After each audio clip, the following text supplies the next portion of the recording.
All right, I just want to kind of talk about a couple of the battles that I have done. Instead of just talking over them real quick, I'm going to kind of pause throughout the battles and talk about what I've been doing differently. So I really want to talk about win conditions. It's something that's talked a lot in VGC and other Pokemon games, but the most important thing is to put yourself in a position where you can make a mistake and you're still in a positive place where you can still come out with a win, or they can do something crazy and you can still come out with a win by thinking about what options they have and what options you have and what possibly what they have in the back could be.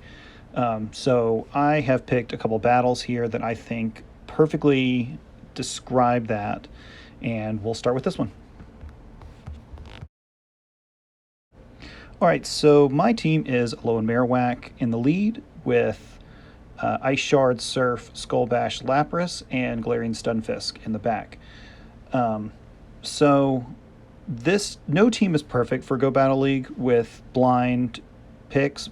This one specifically is weak to counter users in the back and grass in the back. So whenever I'm thinking about win conditions, I have to think about that. So he leads off with a Beedrill. And at this point, I make the decision that even if he has a grass in the back or even if he has a counter in the back, my Marowak is going to just run through it. And I don't want to have to deal with a drill run on my Stunfisk because I feel like it is the most important part of my team because it counters pretty much everything else that the other two don't. So I want to make sure that I keep it around. So when he makes the decision to switch out to his Defense Deoxys, I want to keep my Marowak because I know that I can feint it down with just some Fire Spins and I can have that Shadow Ball or a bunch of Bone Clubs charged up to kind of aid me in a win condition later on. Even though Stunfisk easily beats Beedrill, I would rather have the Stunfisk take out something that's a little bit more beefier because it's beefy itself. So I make the decision to just go for a Shadow Ball that either gets me a ton of damage or it takes a shield. And I switch to Stunfisk. And so this may be counterintuitive because sure, it's going to put a lot of damage onto my Stunfisk, which is the most important part of the team, I would say. But it's going to take out this Defense Deoxys. And most people would think that a counter user would not be great to put up against the Stunfisk, but the charge moves that Defense Deoxys has, none of the three do much of any damage to the Stunfisk. So I can just take all this counter damage and not really have to use a shield and just go for a couple different Rock Slides and Earthquakes. Now that I know I've taken a shield, I can just go for double Earthquake. And when setting up a win condition, you want to make sure that you make it as easy as possible on yourself so that you don't have to make any kind of weird shield baits or anything. So just going for Shadow Ball was easy. I didn't have to think hard. I just throw a Shadow Ball. Switching into Stunfisk is easy because I know that his charge attacks aren't going to do much damage, and I have an extra shield in case I need it, in case he decides to use his shield. So I can just go straight Earthquakes here because I have the shield advantage. I have the matchup advantage in the back. I don't have to worry about what his counters are doing to my Stunfisk. I go for the Earthquake first because I have the shield advantage. If he shields this, I have 2 shields to his none, so he has no choice but to take the hit. And even if he does shield, I have another Earthquake that I'll be able to get to real fast and hit him hard. So he doesn't shield the first Earthquake, which is fantastic. At this point, he's at such low health and he's doing such little damage to me that I can just feint him down just with Mud Shots, which is normally not something that you can do. That's kind of the power of Stunfisk. From that point, I'm able to gain so much energy that I have 2 Rock Slides ready. So even if he brings in something, even if he tries to bring in his Beedrill, he's going to have to extend. He's not going to be able to take me out unless he uses at least 1 shield.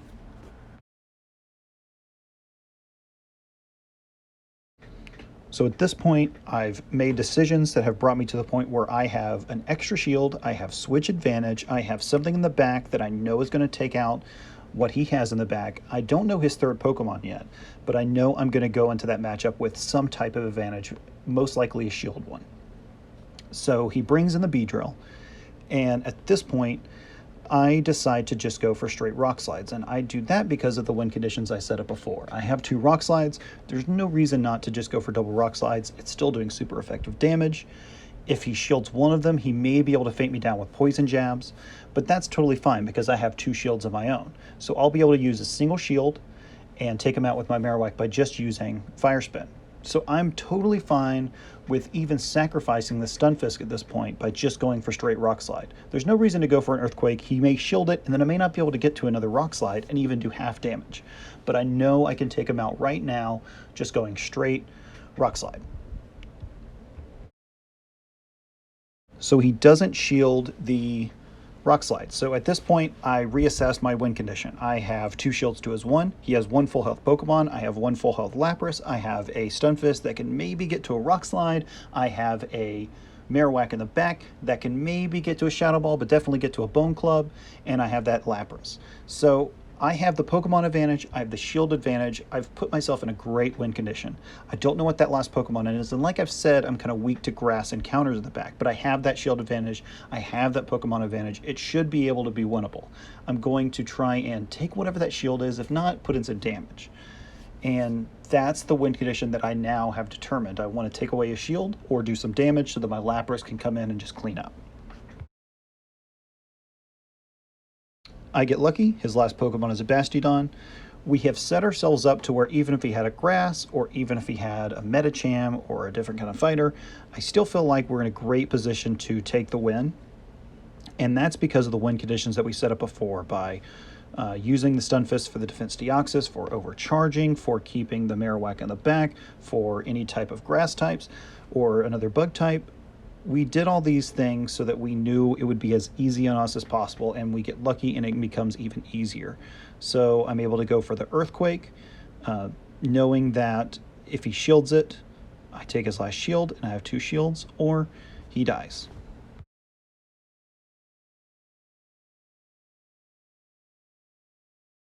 I make the quick switch during the animation to my Lapras. I don't want him to get any extra energy, even though most likely he's not going to be able to get to 3 Stone Edges. I don't want to risk it. So I make the switch to Lapras and I can just surf him down.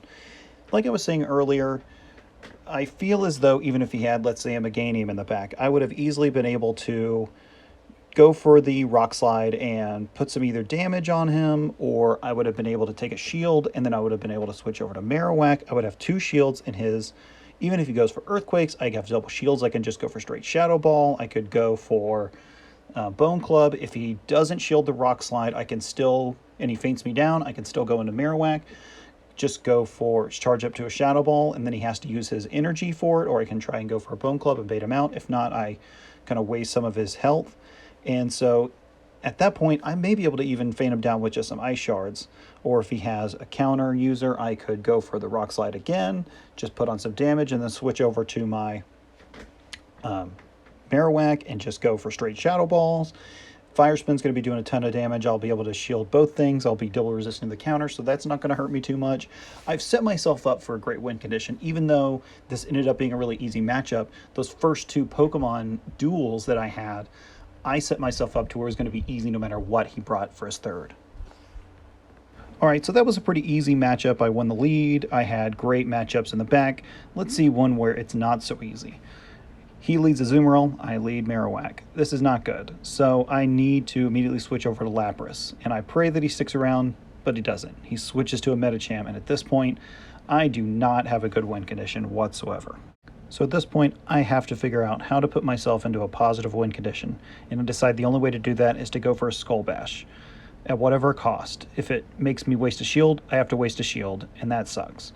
But I need to get to that Skull Bash. I know that I can get to the Skull Bash if he has a power-up punch, but I don't know if I can get to it if he has a Dynamic Punch. Most likely not. Dynamic Punch will probably take me out because these counters are doing a ton of damage. So whenever he finally sends a charge move, I see where my health is at, and I can kind of tell, even though I wasn't counting, most likely he's pretty far gone. He's not going to go for a power-up punch at this point, because if he was, he would have done it sooner so he could get that attack boost. So I know it's most likely going to be Dynamic Punch, so I have to shield.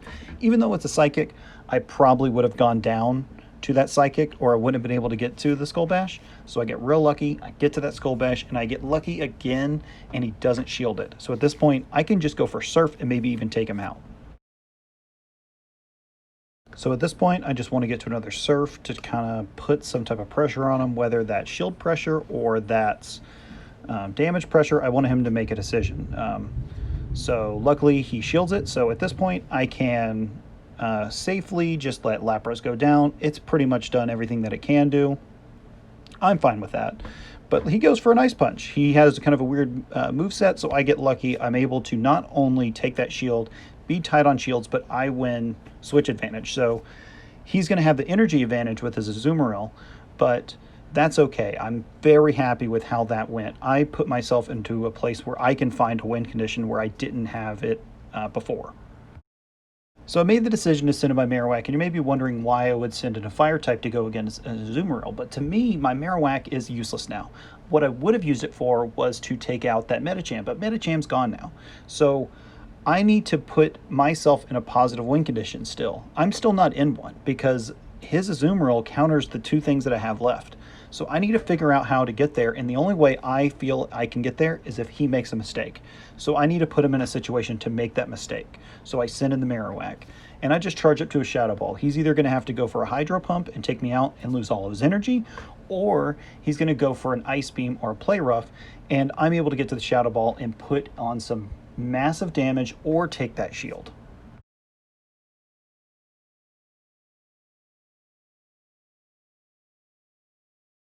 So I get lucky, and he goes for the Play Rough that I didn't shield. And so I've now put myself into a semi-positive win condition. I still don't know what he has in the back, but I know I'm going to be putting on a ton of damage on his Azumarill, and I still have a shield to save from my Stunfisk against the Azumarill. So this is a case where you could do everything you can, but you're still going to have to rely on mistakes from your person that you're playing to be able to put yourself into a win condition, but you still need to set yourself up to be ready for him to make those mistakes so that you can capitalize on them. So he switches into his Altaria, I get excited, I switch over to my Stunfisk. And the reason's pretty obvious. Rock Slide takes it out pretty easily. Usually takes about 3 Rock Slides. I do note that my Marowak charged up to 1 Bone Club, so that's good to know that I already have some energy there. I have some type of energy advantage there. So I also know that 3 Rock Slides don't necessarily take out an Altaria, so I want to get to a spot where maybe I can overcharge a little bit and be able to put some pressure on the Azumarill. So at this point I have to make a decision on whether I want to shield. And so you may be asking yourself, why would you even consider shielding? Didn't you just tell us that you want to save that shield for the Hydro Pump from the Azumarill? Well, I know, based on matchups that I've had with the Stunfisk, that this Rock Slide is not going to take it out, even if it doesn't shield. I know I'm going to have a little bit of energy left over, and my Mud Shot is not doing great damage, it's doing real low damage, so I'm going to be able to get a ton of energy to be able to lay down on this Azumarill. I'm hoping to get to 2. I don't get to 2. But I know that I'm going to be able to take a shield because he has no choice but to shield at this point. His health is low, and these Rock Slides are going to be doing a decent chunk of damage. He doesn't have a choice. So he is able to get to a charge move. I pray that it's not a Hydro Pump because I just kind of wasted a shield. But I got lucky. I kind of counted in the back of my head right, and he goes for the Ice Beam. It doesn't take me out because it's neutral damage, and Azumarill doesn't have the highest attack. I'm able to go for a second Rock Slide, close to taking him out, switch over to my Marowak because I remember that I had that energy stored, go for the Bone Club. I'm pretty sure this won't take him out, but he just used all of his energy. So he's not going to be able to get to a charge move. I have just enough left to be able to take him out, and I win that. So that was another case of trying to find a win condition. This match is a perfect example of winning a matchup where you're in a losing position from the start. The only way you're able to find that is by putting your opponent into decisions, 50-50 decisions. You know, if he shields that Skull Bash, I probably lose. If he goes for Hydro Pump, I probably lose. So I wouldn't say that they made mistakes, like I said earlier. It's more so that the decision that they made didn't turn out best for them. And the only way you're able to put yourself in those situations is to know your matchups, know how much damage certain moves might do, and try and push them into these spots where they have to make those wrong decisions. So that's just kind of like a brief overview from 2 games where I tried to find win conditions instead of just trying to find matchups. Hope this was helpful. Thanks.